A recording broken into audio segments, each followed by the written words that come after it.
สบายดีพ่อแม่พี่น้องสวัสดีท่านผู้ชมทุกท่าน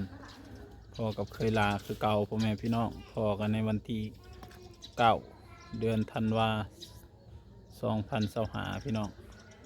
ตอนนี้เวลา6 โมง 25 นาทีเมื่อไงทางหลังพี่น้องหมอกตกแห้งคือเก่ามื้อนี้กะเสียงแดดเขากำลังสิขึ้นหมอกกะลงหมอกตกแห้งแห้งบรรยากาศยามเช้าๆโดยเท่าก่อนก็ตื่นตั้งแต่6 โมงเช้า6 โมงยังตื่นแต่5 ครึ่งตื่นแต่ตี 5 ครึ่งนี่ว่า6 โมงเช้าออกมาแต่ห้อง6 โมงเช้า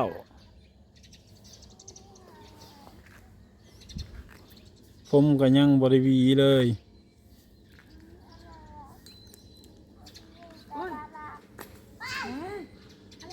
น้องเหยียบโบด้วยลูกน้องเหยียบไก่โตด้วยเอาไปไว้เดี๋ยวไปหาหดสวนไปโอ้ยเนี่ย เย็นให้กับเนี่ยมันชวนคนไป หาน้ำมันสิเย็นบ่น้ำบ่ไปกันแล้วแต่ได้พอสิไปเข้าสวนหดผักหอมผักบัวผักชีพี่น้องยามเช้าๆบรรยากาศเย็นสบายเลยน้ำหมอกตกแห้งแห้ง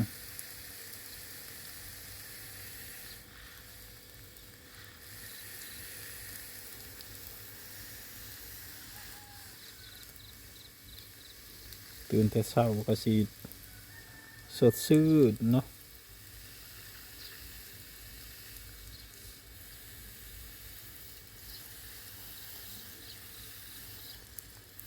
ก็จะว่าตื่นเช้าได้เวียกหลายตื่นสายได้เวียกหน่อยแม่นอลีบ่พี่น้อง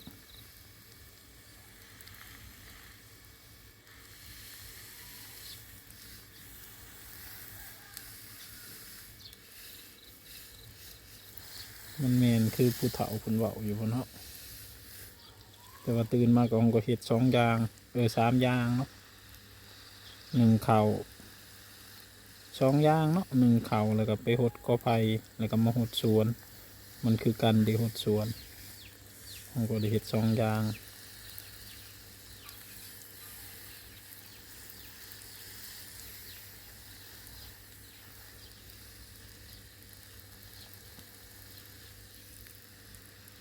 ผักเขาก็กำลังง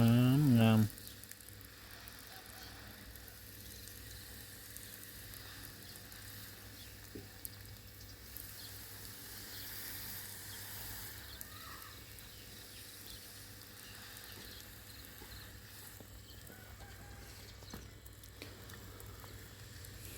หอมงามเลยพี่น้อง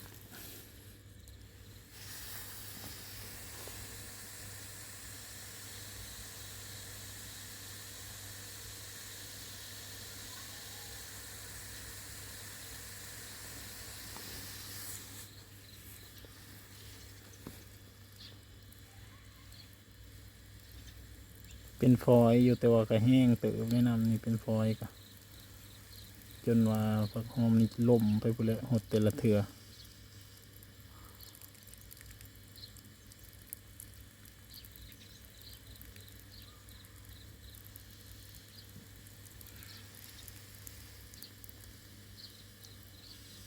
มื้อนี้ลูกชายบ่เข้ามานำ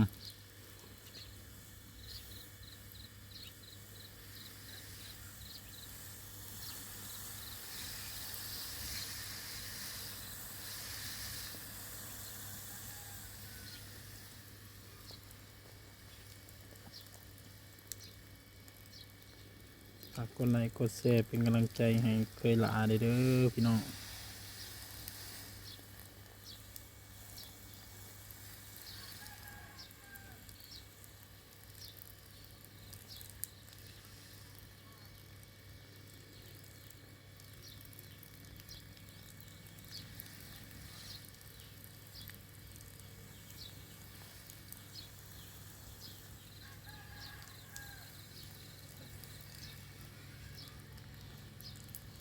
หอมๆเลยถือกินหอมของต้นผักหอมเมื่อกี้เนาะ จะสิเป็นผักชีมัน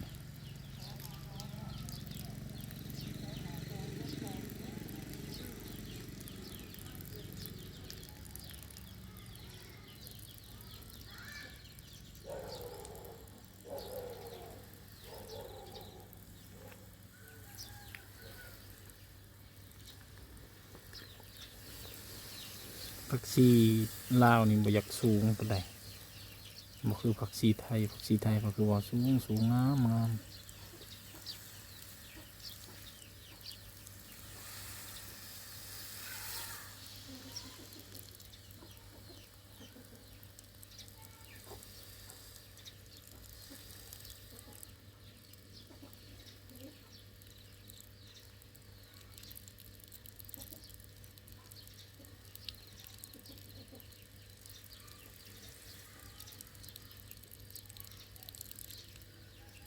หดใส่หลายๆหมดซอยมาเลยมันแดดแห้งข้าน้ำหมอกตกแห้งซอยมาแห้งแดดแห้งน้ำก็แห้งไว้เราก็ต้องหดใส่หลายๆนะ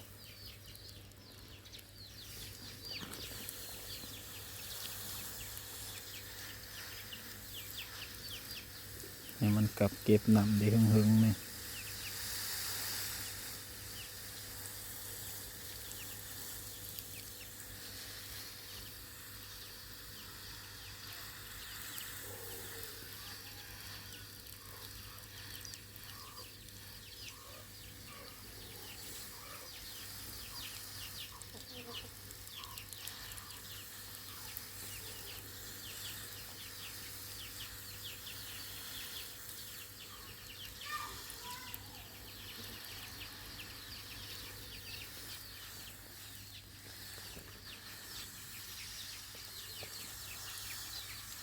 ผักบุ้งกำลัง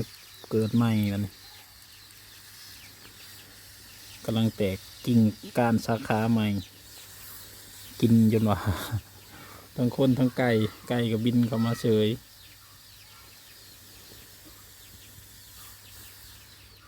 วันนี้กำลังออกใหม่ลายเก่าๆบ่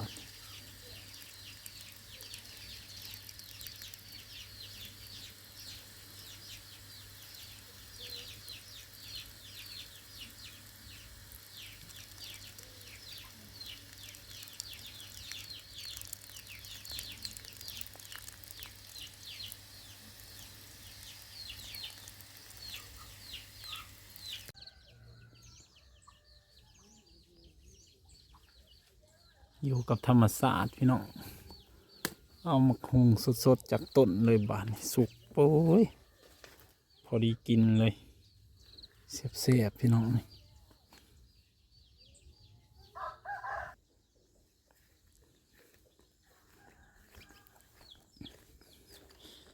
ตะเวนขึ้นละบานนี้ตะเวนขึ้นเขาไปหาช่วยเขานาสิสุกพอดีเขาเฮาก็สุกเลย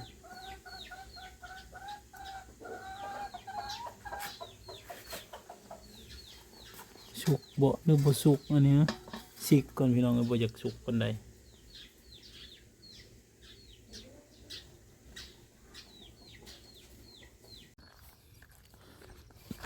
ขึ้นไปหาปล่อยงัวบ้านนี้พี่น้องปล่อยงัวปล่อยควาย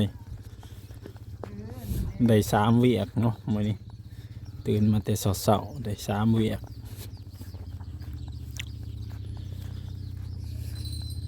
แดดออกแต่ว่าน้ำหมอกก็ยังแห้งอยู่ได้พี่น้อง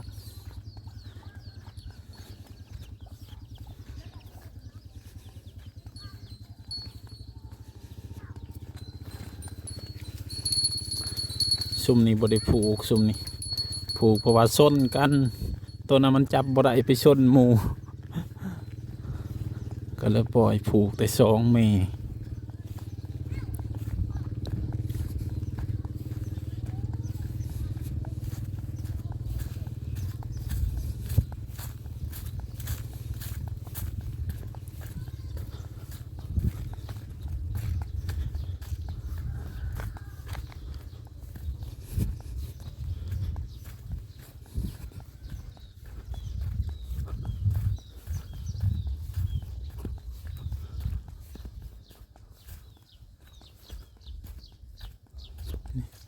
ผูกไว้2 แม่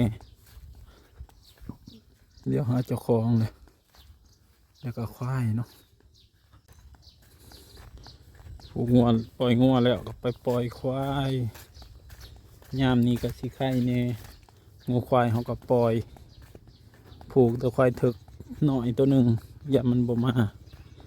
ไก่นาซุมเมมันก็ปล่อยมัด